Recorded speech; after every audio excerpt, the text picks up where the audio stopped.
Hello friends, Tanvi learning YouTube channel में आपका स्वागत है। और हमारा आज का वीडियो का टॉपिक है भारत में शिक्षा व्यवस्था का विकास।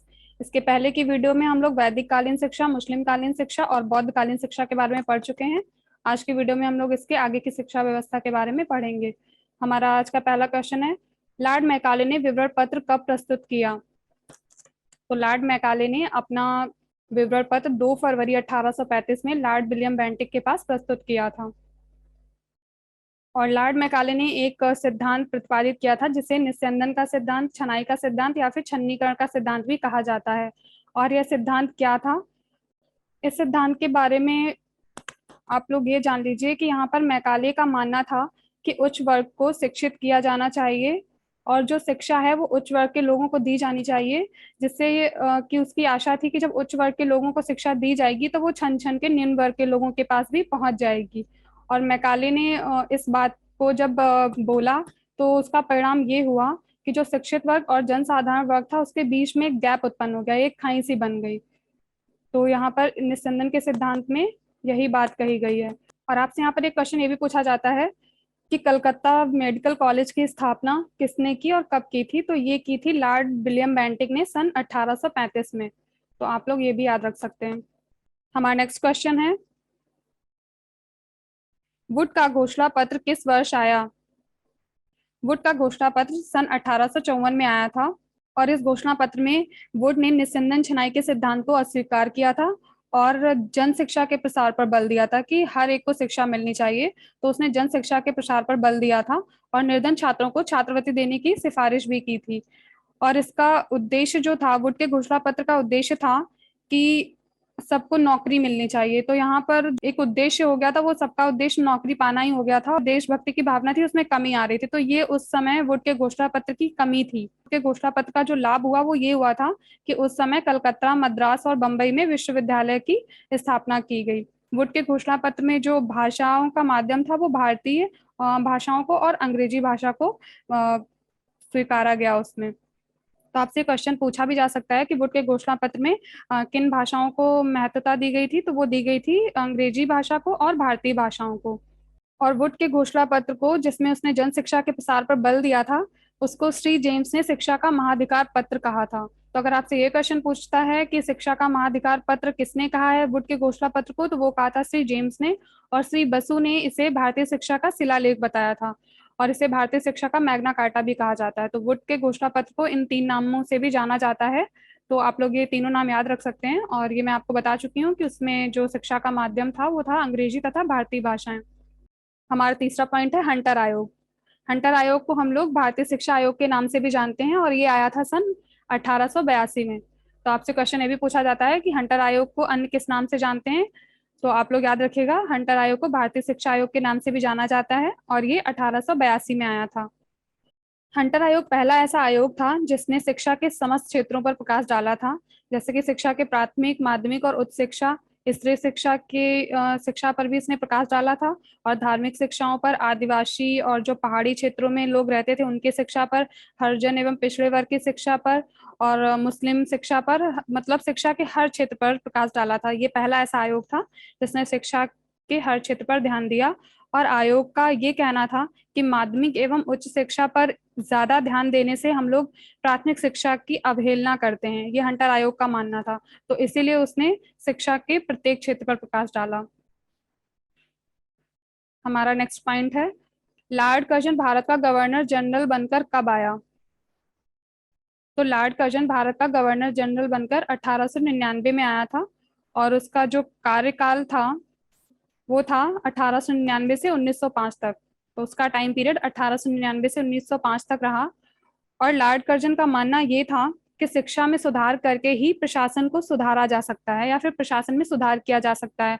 और उसका भी मेन जो उद्देश्य था वो था शिक्षा की जो शिक्षा व्यवस्था थी उसमें सुधार करना। तो उसी के परिप्रेक्ष्य में उसने एक सम्मेलन आयोजित किया था जो कि हुआ था शिमला शिक्षा सम्मेलन 1901 में। तो आपसे ये क्वेश्चन भी पूछा जाता है, शिमला शिक्षा सम्मेलन कब आयोजित हुआ?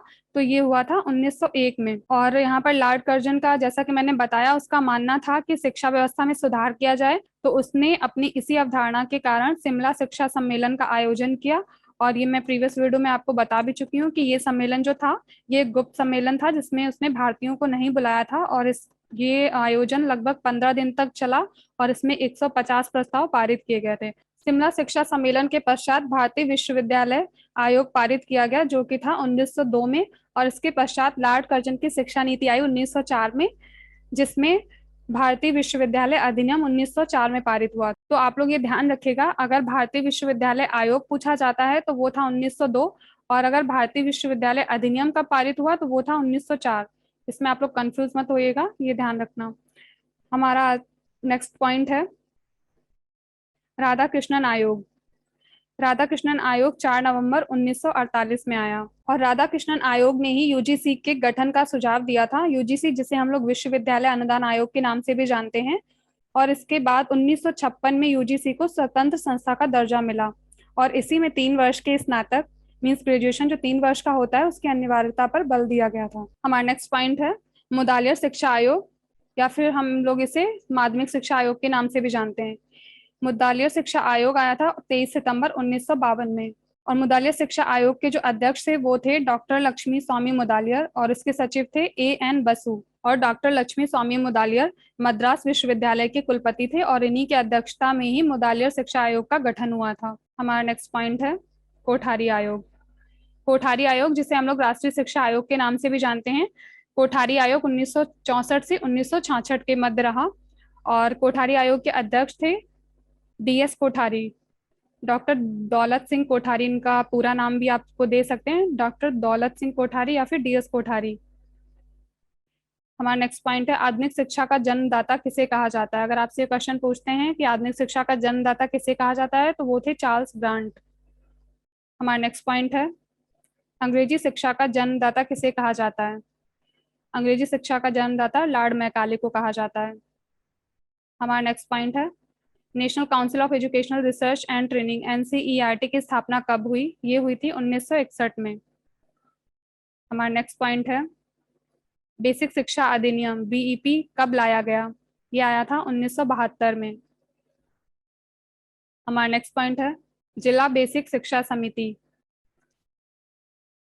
ये आया था 1975 में। और आप लोग इन दोनों में कंफ्यूज मत होइएगा, अगर आपसे बेसिक शिक्षा अधिनियम पूछा जा रहा है तो ये था 1972, और जिला बेसिक शिक्षा समिति ये थी 1975।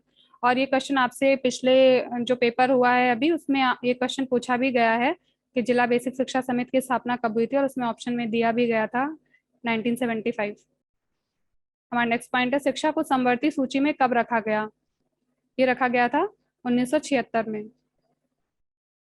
हमारा नेक्स्ट पॉइंट है state council of educational research and training SCERT, इसकी स्थापना कब हुई। ये हुई थी 1981 में।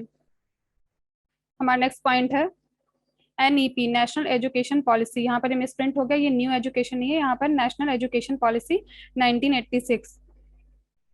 राष्ट्रीय शिक्षा नीति 1986 के पहले जो शिक्षा नीति आई थी वो थी 1968, और इसके पहले जो राष्ट्रीय शिक्षा नीति आई थी 1968 उसका गठन कोठारी आयोग के सुझाव पर किया गया था। और राष्ट्रीय शिक्षा नीति के क्षेत्र में ये एक नया कदम था जो कि कोठारी आयोग के सुझाव पर दिया गया। इसके पश्चात 1968 के पश्चात जो राष्ट्रीय शिक्षा नीति आई थी वो थी 1986 की शिक्षा नीति, और जिसमें ये कुछ इंपॉर्टेंट पॉइंट पर बात की गई, जिसमें कुछ इंपॉर्टेंट कदम उठाए गए जो कि थे ऑपरेशन ब्लैक बोर्ड OBB, जिसका शॉर्ट फॉर्म आपसे पूछा भी जाता है OBB का फुल फॉर्म क्या है, तो आप लोग याद रखिएगा ऑपरेशन ब्लैक बोर्ड, जो कि आया था 1987 से 88 के मध्य लागू किया गया था। और इसके बाद जो इम्पोर्टेंट पॉइंट था वो था 10+2+3 की नीति, और इसके बाद नवोदय विद्यालय, सर्व शिक्षा अभियान, और डिस्टेंस एजुकेशन, ओपन यूनिवर्सिटीज जिसमें मुक्त विश्वविद्यालयों की बात की जाती है जिसके बारे में, और टीचर ट्रेनिंग और डाइट, इन सभी इंपॉर्टेंट पॉइंट्स की बात की गई शिक्षा नीति में। तो आपसे क्वेश्चन भी बना देते हैं कि अगर आपसे पूछा जाता है कि नवोदय विद्यालयों की स्थापना कब की गई, तो आप लोग यहाँ पर याद रखिएगा कि 1986 की जो राष्ट्रीय शिक्षा नीति आई थी उसी में नवोदय विद्यालयों की बात की गई। और इस ये सब मैं आपको पहली वीडियो में बता भी चुकी हूँ। सब जो ग्रामीण क्षेत्रों के प्रतिभाशाली बच्चे थे उनकी शिक्षा में सुधार करने के लिए और उनकी मतलब शिक्षा की जो गुणवत्ता थी उसमें सुधार लाने के लिए ये सब विद्यालयों को खोला गया था, और इसे हम लोग जवाहर नवोदय विद्यालय भी कहते हैं। हमारा नेक्स्ट पॉइंट है डिस्ट्रिक्ट हमारा नेक्स्ट पॉइंट है district institute for education and training, DIET diet, इसकी स्थापना कब हुई थी? तो ये हुई थी 1987 में। हमारा नेक्स्ट पॉइंट है राष्ट्रीय साक्षरता मिशन की स्थापना कब हुई? तो ये हुई थी 1988 में। हमारा नेक्स्ट पॉइंट है संपूर्ण साक्षरता मिशन कब आया? ये आया था 16 जनवरी 1989 में। यहाँ पर आप लोग याद रखिएगा, ये था राष्ट्रीय साक्षरता मिशन जो 1988 में आया, और ये था संपूर्ण साक्षरता मिशन जो कि 1989 में आया, और ये सबसे पहले केरल में लागू किया गया था। हमारा नेक्स्ट पॉइंट है यूपी में सभी के लिए शिक्षा परियोजना लागू की गई, ये लागू हुई थी 17 मई 1993 में। हमारा नेक्स्ट पॉइंट है राष्ट्रीय शिक्षक शिक्षा परिषद NCTE की स्थापना कब की गई? NCTE की स्थापना 17 अगस्त 1995 में हुई। हमारा नेक्स्ट पॉइंट है मिड डे मील योजना कब आई? ये आई थी 1995 से 96 के बीच। मिड डे मील परियोजना 1995 से 96 के बीच में आई थी, और यह योजना केंद्र सरकार ने शुरू की थी, और यह मानव संसाधन विकास मंत्रालय से संबंधित है। हमारा नेक्स्ट पॉइंट है स्कूल चलो अभियान, ये कब लागू हुआ था? ये हुआ था 1996 में। हमारा नेक्स्ट पॉइंट है सर्व शिक्षा अभियान SSA, ये कब आरंभ हुआ था? ये हुआ था 2001 से, और यह अभियान 6 से 14 वर्ष तक के बच्चों के लिए चलाया गया था। हमारा नेक्स्ट पॉइंट है यूपी में स्कूल चलो अभियान कब लागू हुआ? अगर आपसे उत्तर प्रदेश में पूछा जाता है तो ये लागू हुआ था 2004 से, और ये कक्षा 1 से 8 तक के बच्चों के लिए चलाया गया था, और ये सर्व शिक्षा अभियान का एक अंग है स्कूल चलो अभियान। और स्कूल चलो अभियान को कुछ अन्य नामों से भी जाना जाता है, जो है स्कूल रेडीनेस प्रोग्राम या फिर विद्यालयोन्मुखी कार्यक्रम। अगर आपसे पूछा जाता है विद्यालयोन्मुखी कार्यक्रम कब चलाया गया, तो ये भी सेम आंसर रहेगा आपका 2004। हमारा नेक्स्ट पॉइंट है कस्तूरबा गांधी विद्यालय योजना कब लागू हुई? तो ये भी 2004 में ही हुई थी। और कस्तूरबा गांधी विद्यालय योजना ये बालिकाओं के लिए थी, इसमें प्राथमिक बालिका शिक्षा पर बल दिया गया है, और ये सभी वर्गों के लिए थी, और ये ग्रामीण क्षेत्रों में चलाई गई। हमारा नेक्स्ट पॉइंट है पूर्व प्राथमिक शिक्षा संबंधित है, ये है 3 से 6 वर्ष के बच्चों के लिए। हमारा नेक्स्ट पॉइंट है national curriculum frame NCF 2005। NCF 2005 क्या है? NCF 2005 जो है ये भारत में स्कूलों के लिए पाठ्यक्रम, पाठ्य पुस्तकों और शिक्षा प्रथाओं के लिए एक दिशा निर्देश के रूप में कार्य करता है। और जो NCF 2005 था ये चौथा राष्ट्रीय पाठचर्या की रूपरेखा थी, और NCF 2005 के पहले और भी 3 रूपरेखाएं प्रस्तुत की गई थी, जो कि थी 1975 में, और एक थी 1988 में, और तीसरी जो आई थी वो थी 2000 में, और ये चौथी जो पाठचर्या की रूपरेखा आई थी ये आई थी 2005, जिसे हम लोग NCF 2005 के नाम से जानते हैं। हमारा नेक्स्ट पॉइंट है राइट टू एजुकेशन RTE 2009। ये आपसे क्वेश्चन पूछा जाता है, RTE अधिनियम जो था ये 2009 में आया था, और RTE संपूर्ण भारत में लागू कब किया गया था? ये लागू हुआ था 1 अप्रैल 2010 में, और ये अधिनियम 6 से 14 वर्ष तक के बच्चों के लिए निःशुल्क शिक्षा की बात करता है। हमारा नेक्स्ट पॉइंट है यशपाल समिति। यशपाल समिति कब आई थी? ये आई थी 1992 से 93 के बीच। भारत सरकार के मानव संसाधन विकास मंत्रालय के द्वारा एक सलाहकार समिति बनाई गई थी, और इसमें क्या हुआ था कि इसमें देश के 8 शिक्षाविद शामिल किए गए थे, और उन शिक्षाविदों में से ही एक थे जो कि थे यशपाल। और इसमें वैज्ञानिक व शिक्षाविद प्रोफेसर यशपाल जो थे वो समिति के अध्यक्ष बनाए गए थे, और इस समिति का जो शीर्षक था वो था शिक्षा बिना बोझ के। और इस समिति का जो उद्देश्य था वो ये था कि जो बच्चे हैं तो उनके जो बस्तों का बोझ है वो कम किया जाए, और बच्चों को जो शिक्षा प्रदान कराई जाती है उस शिक्षा की गुणवत्ता में सुधार लाया जाए। इस समिति का जो उद्देश्य था वो था बच्चों की शिक्षा में सुधार लाना, या फिर बच्चों को जो शिक्षा प्रदान कराई जा रही है उसकी गुणवत्ता में सुधार लाना। तो यशपाल समिति के बारे में जो इम्पोर्टेंट पॉइंट हैं वो ये हैं कि इसके जो अध्यक्ष थे वो थे प्रोफेसर यशपाल, और इसका जो शीर्षक था वो था शिक्षा बिना बोझ के। तो ये 2 इम्पोर्टेंट पॉइंट आप लोग याद रखिएगा, ये पूछा जाता है। और ये हमारा लास्ट पॉइंट था। Thank you for watching the video, और अगर आपको वीडियो में कोई भी प्रॉब्लम या कंफ्यूजन क्रिएट हो रही है तो आप लोग मुझे कमेंट कर सकते हैं, और अगर आपको वीडियो अच्छा लगा है तो आप इसे लाइक और शेयर जरूर कर लीजिएगा। इस वीडियो के जो पहली वीडियो के लिंक है वो आपको डिस्क्रिप्शन में मिल जाएंगे, जिसमें मैंने और भी इम्पोर्टेंट क्वेश्चन डिस्कस किए हुए हैं, तो आप लोग उनको वहाँ पर जाके एक बार रिविजन कर सकते हैं। Thank you.